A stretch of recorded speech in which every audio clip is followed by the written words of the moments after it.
When you hear the name Pablo Escobar, what comes to mind? For most people, it's the global drug trade. At the height of his power, he wasn't just a criminal. He was one of the wealthiest and most feared men in the entire world. So today, we're diving into the story of the man they called the King of Cocaine. But here's the thing that makes his story so captivating. You have to ask the central question. Was this man a hero or was he a villain? And as we're about to see, the answer is, well, it's not simple at all. It really, really depends on who you ask. And this right here, this is the whole puzzle of Pablo Escobar, laid out plain and simple. On the one hand, you have this philanthropist, a guy who built entire neighborhoods for people who had nothing. And on the other, a ruthless terrorist who ordered the murders of thousands of innocent people. To get who he was, you have to understand how he could be both. So, you gotta ask, how does a person like that even happen? How can one man be so extreme? To find out, we need to go back, way back, to the beginning. We have to look at the violent, chaotic Colombia that shaped the man who would one day bring that very country to its knees. Okay, so Escobar was born in 1949, and you have to understand what was going on then. He was born right in the middle of a period they literally call La Violencia, the violence. And it wasn't just some small conflict. We're talking about a decade of absolute carnage that just ripped the country apart. The government was a mess, it was survival of the fittest, and violence became the way you got things done. It was a language, and young Pablo Escobar was about to become terrifyingly fluent. And it's out of that chaos that his journey really begins. Now, he didn't just wake up one day as a kingpin. No, his rise was like a masterclass in criminal ambition, starting with petty street crime and building up to a massive global enterprise. Just look at how fast he leveled up. At 13, he's selling smuggled cigarettes. By 15, he's literally robbing graves to sell the tombstones. Then, he graduates to stealing cars. Each step meant more money, more risk. But it was at age 22 that he hit the jackpot. He found the one business that would make all his wildest dreams of wealth come true: cocaine. And here's where the timing gets really crazy.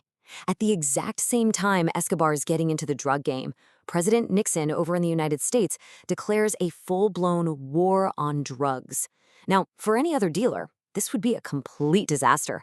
But for Pablo Escobar, it was the single greatest business opportunity of his life. Why? It all came down to basic supply and demand, really. Nixon's policies were choking off the old supply routes, but they did absolutely nothing to stop America's growing hunger for cocaine. In fact, you can see here, demand basically doubled in just 6 years. The market was starving, and Pablo Escobar was more than ready to step in and feed it. Let that sink in for a second. $3 billion. That was his estimated net worth by the time he was just 30 years old. He went from a petty thief to one of the richest men on the entire planet in less than 10 years, and it was all thanks to the insatiable American demand for his product. Okay, so he's got more money than he could ever possibly spend. But that wasn't enough. Not for him. Escobar wanted something more. He craved legitimacy. He craved respect. And most of all, he craved protection.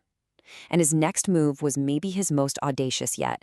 He decided to get into politics. He was smart. He knew he needed the people on his side, so he created this powerful public image in his hometown Medellin. He started pouring millions into the poorest communities, places the government had forgotten about for years. He built them homes, schools, soccer fields, and the people, they loved him for it. They didn't see a drug lord. They saw Hood Paisa, their hero, the one person who was actually providing for them. And you know what? It totally worked. That popularity got him elected right into the heart of the Colombian government. By winning that election, he didn't just get political power. He got something even more valuable for a man in his line of work: diplomatic immunity. For a little while, he was completely untouchable. But that moment, it was not going to last. But that peak of power was incredibly short-lived. His criminal past got exposed, and the very system he tried to join turned on him. So what did he do? He declared all-out war, a war that would drag Colombia into a brand new era of terror. So what was the one thing that could bring it all crashing down? This, the extradition law. This was Escobar's greatest, deepest fear. He knew he couldn't bribe his way out of the American justice system. He famously said he'd rather have a grave in Colombia than a jail cell in the US. and he was willing to kill literally anyone to make sure that never happened. And to stop it, he went on an absolute rampage. The Justice Minister, Rodrigo Lara, who dared to call him out, assassinated. He funded a guerrilla attack on the Palace of Justice just to burn extradition records, and in the process killed half of the Supreme Court. And when a popular presidential candidate, Luis Carlos Galán, promised to extradite him, Escobar had him murdered in cold blood in front of thousands of people. Think about this number for a second. 107. That's how many innocent men, women, and children died when Pablo Escobar had a bomb put on Avianca Flight 203. He was trying to kill a single politician who, by a twist of fate, wasn't even on the plane. They detonated the bomb anyway. And if you thought that was the worst of it, he was just getting started. He then orchestrated a massive truck bombing of the DAS building, which was basically Colombia's FBI headquarters. That explosion killed another 70 people and wounded over 1,000. It was one of the deadliest terrorist attacks the country had ever seen. At this point, he'd gone too far. He wasn't just a criminal anymore. He was public enemy number one. The entire state of Colombia, with backing from the U.S. and even his own rival cartels, launched the biggest manhunt in history. This was the beginning of the end. Now, facing all this pressure, Escobar actually negotiated a surrender, but on his terms. And his terms were frankly insane. He agreed to go to a prison that he designed and built himself, called La Catedral. It was basically a luxury resort with a jail's name. It had a nightclub, a spa, a casino, even a soccer field. And all the while, he just kept running his empire from the inside. So when the government finally got tired of this farce and tried to move him to a real prison, he just walked out. He escaped his own jail. But this time, his luck had run out. There was nowhere left to hide. After 16 months on the run, he was finally cornered on a rooftop in his beloved Medellin, and the reign of the king of cocaine came to a very violent end. So, the king is dead. His death was celebrated across the country as a huge victory. Problem solved, right? Well, not exactly. The empire he built left a deep, permanent scar on Colombia and the world, and his legacy is something that is still fiercely debated to this day. And that brings us right back to where we started. Hero or villain? This slide says it all.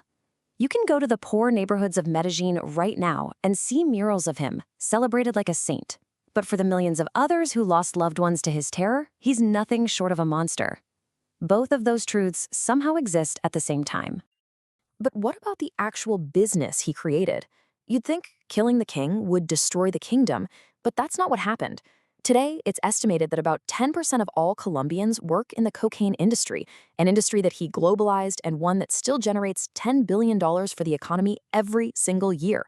The king is gone, but the empire he built is very much alive. And maybe that's the biggest irony of his entire life. This is a man who had everything you could imagine, billions of dollars, private armies, he even had his own zoo. And yet he spent his final days hiding, absolutely terrified for his family's safety. In the end, the man who built an empire on chaos wished for the one thing all his money and power could never buy: just a normal, safe life.